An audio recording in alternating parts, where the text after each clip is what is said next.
You know something? This game made me realize that almost every Capcom series has that one game that fans just despise. So let's talk about one of them today. Dead Rising 4 is the newest installment of the Dead Rising series, and one that most certainly pissed off fans for a number of reasons. I could say that I am a fan of this series, but I wasn't pissed when I played it, until I got to the ending, and yes, I will be spoiling the plot of this game. So if any of you care about that, oh, who am I kidding? Nobody cares. So without further ado, this is my 2 cents on Dead Rising 4. So before I talk about Dead Rising 4, I want to address that I am not a longtime player of this series. In fact, I still have yet to beat the first game. But I loved Dead Rising 2 and the combo weapon system that it introduced. I even found the story to be quite entertaining, and the protagonist Chuck was a great character on top of that. Also, the bosses in Dead Rising 2 are just a blast to fight. I enjoyed Dead Rising 3's gameplay and found that, while different, it still felt like a Dead Rising game at its core. The story wasn't half bad either. I also liked fighting the bosses in Dead Rising 3, minus the whole... Away from my phone! Yeah, whatever that was. Anyway, the point is, I love Dead Rising, and I was super hyped for the next game in the series to come out. But when it did, and when I finally got around to playing it, my hype quickly turned into disappointment. Dead Rising 4 starts off with our main character, Frank West. It has been a year since the last game, and humanity has found a cure for the zombie virus. Though that means very little to this story, trust me. The game starts off with Frank and his student Vic investigating a military site in which they find scientists experimenting on zombies. Naturally, the zombies get let loose, Frank defends himself, and then escapes. We cut to a few months later where a ZDC agent named Brad Park finds Frank and proclaims to him that there was another zombie outbreak in Willamette during Black Friday. Also, his student Vic is already there investigating the incident. So Frank and Brad set a course for Willamette, where they get their chopper blown up, fight some zombies, and enjoy the holiday decorations, all while trying to find out more about this outbreak, an organization called Obscurus, and what a monster called Calder is. This is a pretty standard Dead Rising plot. You have the zombies, an even organization, a mall/town setting, and the main character that will uncover the truth behind the outbreak. What sets this plot apart from the other games in this series is that our main character is Frank West, instead of someone new. However, Frank has a new voice actor that does a fine job, but just doesn't sound like Frank. I still don't understand why Capcom felt it was a smart choice to get a new voice actor for Frank West. The fans are upset at this, and rightfully so. When you bring back a character that is synonymous with the series, and more so if your slogan for the game was Frank is back, you shouldn't change the voice actor without a good reason. Too bad Capcom didn't have a good reason. It feels like we got betrayed because Frank may be back, but he's certainly not the Frank I and most people remember. Even when this Frank says something supposedly funny, it never made me laugh, though that could be because of the writing and not the delivery. Another problem with this game is its characters. Frank's student, Vic, is a great example of a dull and flat character. In fact, all these side characters are dull, boring, and uninteresting. The only person that stood out to me besides Vic was Fortana. She's the leader of Obscurus and has a lot of screen time because of this. However, that doesn't change the fact that most of the characters in Dead Rising 4 are just flat and uninteresting. Overall, the setup to this game is the standard Dead Rising story and setting, only we now have a returning main character, and the story is set during Christmas time. For some reason.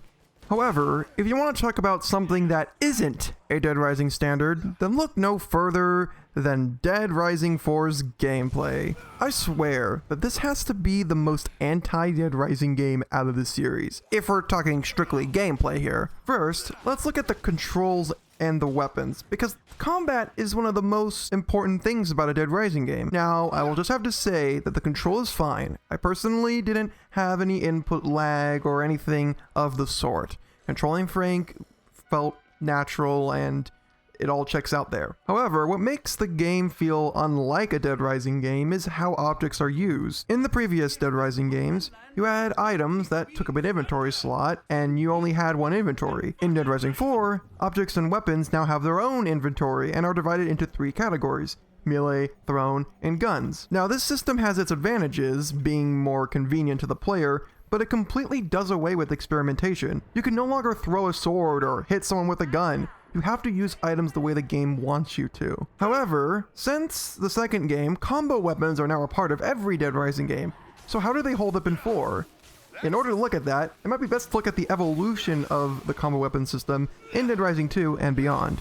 Seeing that combat with basic weapons might be dull, combo weapons are there to make it more interesting. In Dead Rising 2, you had to find the right parts, then bring them to a maintenance room and build your combo weapon. It was a bit inconvenient at times, but each spot always gave you items, so you can build 1 or 2 at that spot. And if they weren't in the room, you can generally find the right parts near you. Dead Rising 2's combo weapon system awarded experimentation. You wouldn't know what goes with what unless you had the combo card, and if you didn't, then once you combined 2 items, you would get a scratch card that didn't give you the full PP boost, but did tell you what items you needed to make that weapon again. Dead Rising 3 made combining weapons a lot more convenient.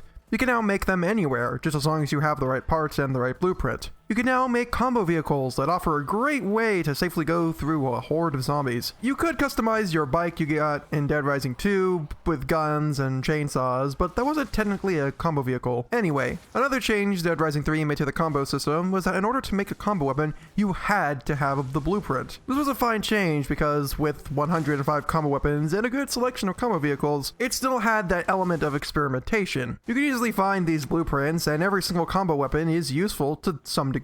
Now, this didn't make Dead Rising 3 a lot easier, but it still kept the core gameplay the same. The biggest difference is the tone/look of the game, and of course, the fact that the map got bigger. Dead Rising 4 has the combo weapon system that Dead Rising 3 did, with some slight changes here and there. There are only about 50 weapons, and only a handful of them are any good to use. Now, you can just find combo weapons scattered, and use them even if you don't have the blueprint for it. They even made blueprints a chore to get.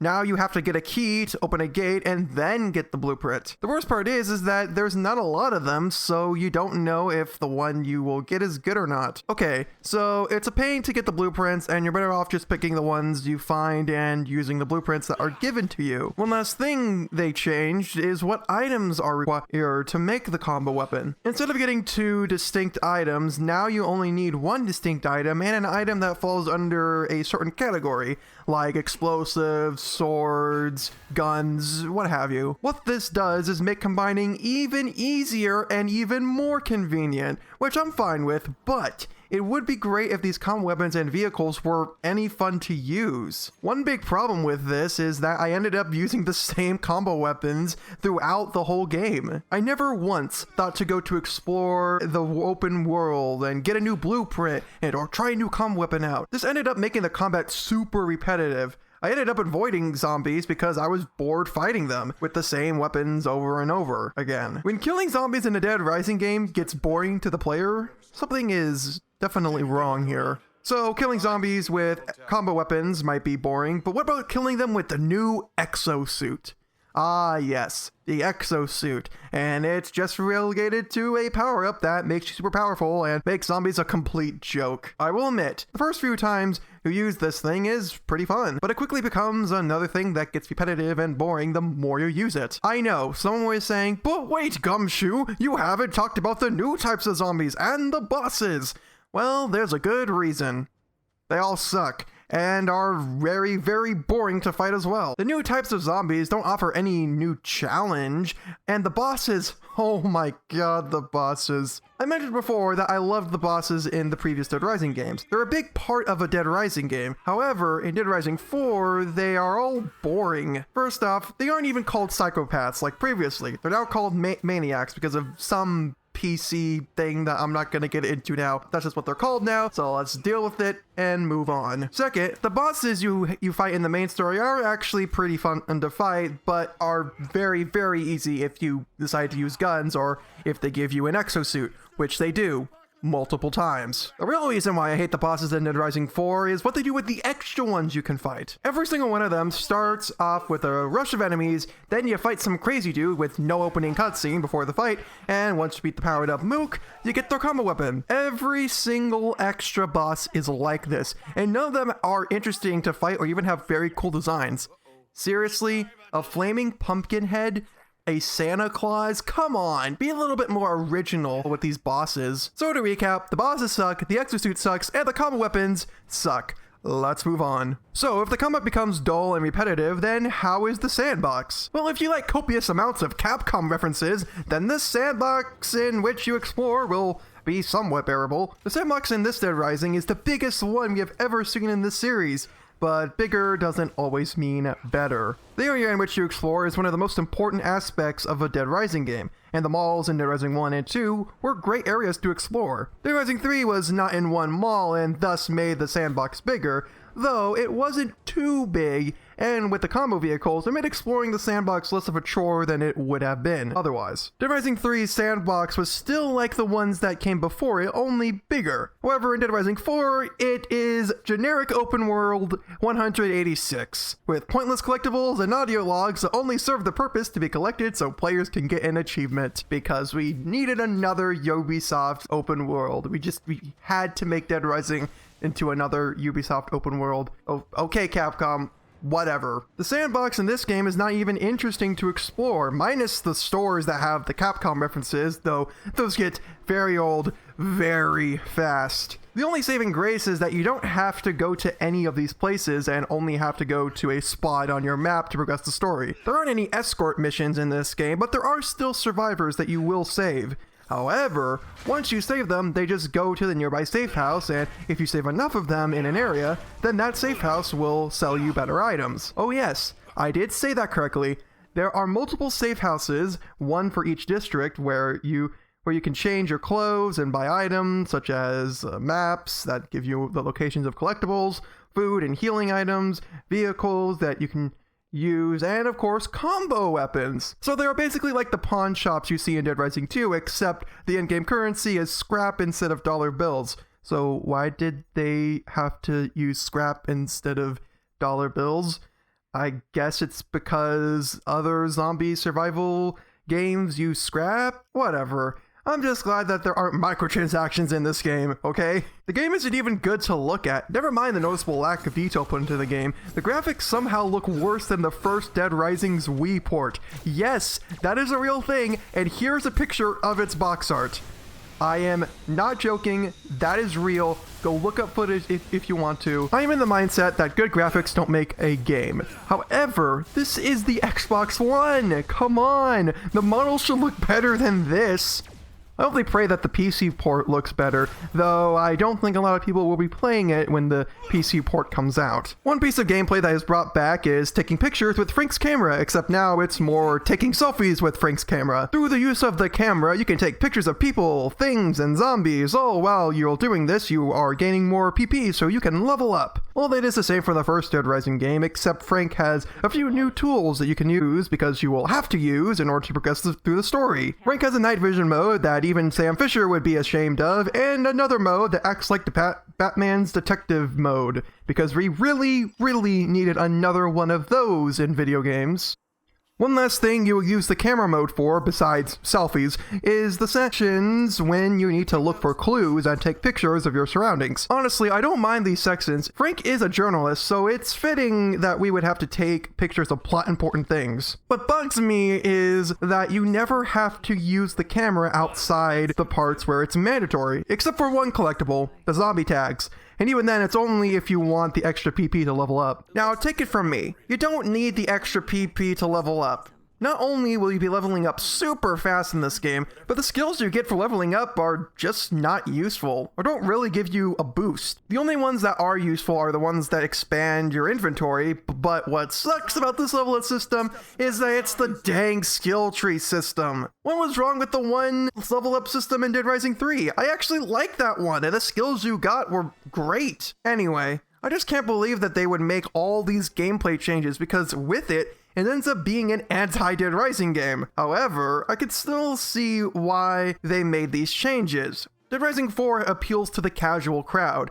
However, the series isn't for the casual crowd. It's like if there was a Dark Souls 4 and it became an open world style game with difficulty options. All I'm saying is that the gameplay in Dead Rising 4 is more like the open world Ubisoft games we all love to hate. Oh, there is a story to this game, so let's get back to that. After a fight with an obscure lieutenant, Frank stumbles upon the lab of Dr. Russell Barnaby, who was experimenting on zombies and trying to make zombies who actually have a human intelligence. Frank finds that Calder was actually a soldier who was outfitted with an exosuit and was accidentally turned into a zombie. However, Calder was able to get all of Dr. Barnaby's notes onto a disc before he was zombified. Frank then raids the Obscurus base and then meets their leader, Fontana. It is here where we find out that the Obscurists didn't start the outbreak, and were hired by someone who we never really find the identity of to find the data that Calder has. They want to use the data to create zombies as a way to make cheap labor. Then we have a boss fight with Fontana, which ends with Calder coming in and killing her. After saving a group of survivors from some maniacs, Frank proceeds to follow Calder and finds him as well as the data. Frank transfers the data to his camera, but then Vic shows up with a gun. She forces Frank to give her the hard disk and his camera and then runs off. After a very annoying on-foot chase, Frank fights Calder, after he breaks his camera, in the middle of the mall with an exosuit. It's an alright boss fight, just with some more Capcom references we so desperately needed. Anyway, Frank defeats Calder, and Vic reveals that she has the data from the camera on an SD card. Vic and Frank agree to share the credit for the story, and it's off to the extraction point. After fighting hordes of zombies, Vic and Brad make it to the helicopter, but Frank sacrifices himself so the two of them can live. The credits roll, and the fans get pissed because Frank West is dead! Oh my god! What the heck? When I saw this, I was really wondering if that was where the game truly ends, and turns out this ending is not the true ending.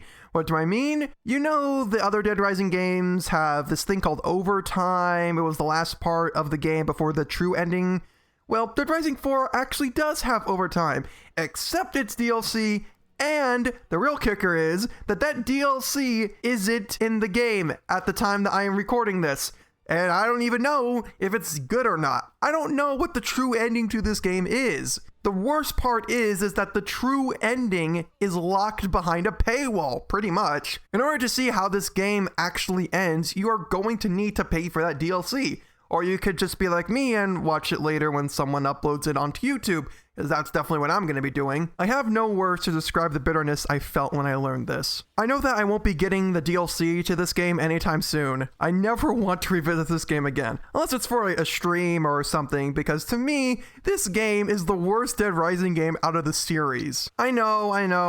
I've been very hostile towards this game, but I am glad this game came out. It's a perfect example of how not to make a Dead Rising game, and can help answer the question of what even a Dead Rising game is.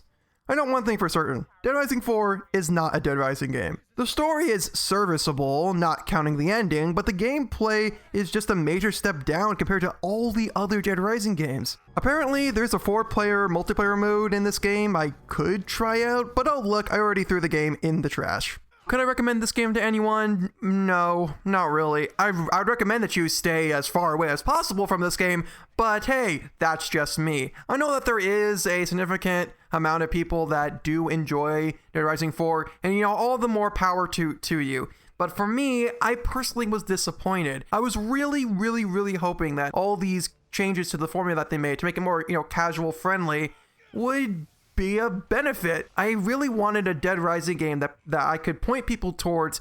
They could try it out, and if they liked what they played, go on and play all the other games. Sure, I know it might be weird to jump in at the 4th Dead Rising game, but I mean, the plot of Dead Rising games isn't really the strongest aspect. It's the gameplay. And sadly, the gameplay to Dead Rising 4 is probably one of the worst aspects of this game. However, if you've never ever played Dead Rising, I highly encourage you to at least play the 2nd or the 1st game. Oh, actually, you know what? There is a triple pack released for the Xbox One and the PlayStation 4 that you can get, and it contains Dead Rising 1, Dead Rising 2, and my personal favorite, Dead Rising 2 Off the Record, which is a non-canon version of Dead Rising 2 that stars Frank West, and it's a blast to play through. Seriously, you all need to play Dead Rising 2 Off the Record. It's my favorite, and you know what? I'm gonna play that right now. See you all in the next video. Bye.